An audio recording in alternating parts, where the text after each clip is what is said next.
అర్థం. నిజమైన ఆనందం ఎప్పుడు కలుగుతుంది?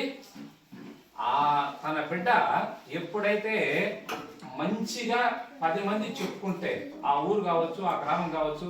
ఇప్పుడు నరేంద్ర మోడీ గారు ఉన్నారు, అతని గురించి వాళ్ళ ఊరు, వాళ్ళ అమ్మ, వాళ్ళ కుటుంబము ఎంత ఆనందంగా ఉంటుంది చూడండి. ఆయన కూడా తన తల్లి దగ్గరికి పోయి ప్రతి సంవత్సరం పుట్టినరోజు కాళ్ళ మీద పడి నమస్కారం చేస్తాడు. అంటే మనం ఏ స్థాయికి వెళ్ళినా కానీ మన తల్లి తండ్రి కన్నా గొప్ప వాళ్ళు ఎవరు ఉండరు. వాళ్ళు ఎప్పుడూ మనం మర్చిపోకూడదు. మన తల్లిదండ్రులు మర్చిపోకూడదు, మనం పుట్టిన ఊరును మర్చిపోకూడదు.